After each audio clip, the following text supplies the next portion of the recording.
আমার আব্বা যদি কারো কাছে কোনো কিছু বলে থাকে, কারো মনে কষ্ট দিয়ে থাকে, মাফ করে দিয়েন।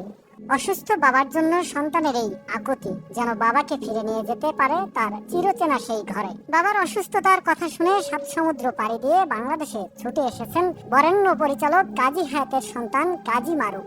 আমি 17 তারিখ ভোরবেলা নেমে এয়ারপোর্ট থেকে ডাইরেক্ট হসপিটালে আসি। হসপিটালে এসে দেখলাম আব্বাকে, কথা বললাম, ভালো আছো।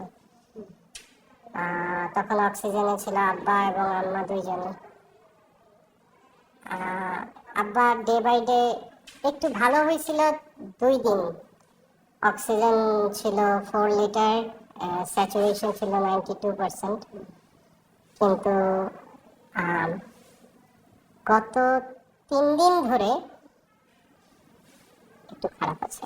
গত 10 মার্চ প্রখ্যাত চলচ্চিত্র নির্মাতা ও অভিনেতা কাজী হায়াত স্ত্রী সহ করোনা আক্রান্ত হন। এরপর 15 মার্চ তারা রাজধানীর একটি হাসপাতালে ভর্তি হন। তার স্ত্রী সুস্থ হলেও বরেণ্য এই পরিচালকের অবস্থার অবনতি হলে তাকে রাজধানীর একটি হাসপাতালের আইসিইউতে রাখা হয়। সেখানে ডাক্তার মোহাম্মদ সেলিমের তত্ত্বাবধানে তার চিকিৎসা চলছে। কোভিডের ক্ষেত্রে ইমপ্রুভমেন্ট বলে এখন শুদ্ধ হয় না, কারণ এই যে আমরা বলি এখন আমি বলতেছি ভালো আছে, হয়তো দেখা যাবে আইসিইউর ভিতরে নিয়ে মধ্যে আবার খারাপ হয়ে যেতে পারে।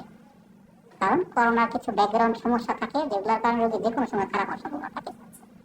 যদি এই মুহূর্তে বলেন যে আমাকে এই মুহূর্তে কেমন আছেন, বলবো যে আলহামদুলিল্লাহ, উনি একেবারে খুব খারাপ অবস্থায় নাই, আশাবাদী হওয়ার মতো একটা অবস্থা এখনো আছে উনি। 74 বছর বয়সী বাবার দ্রুত সুস্থতা চেয়ে দেশবাসীর কাছে দোয়া চেয়েছেন ইতিহাস খ্যাত চিত্রনায়ক কাজী মারুফ।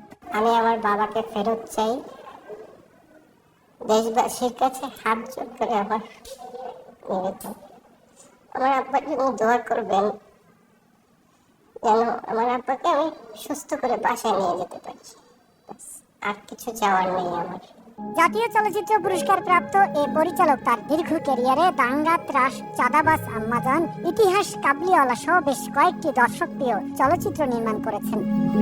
মুহিব আল হাসান, সময় সংবাদ, ঢাকা।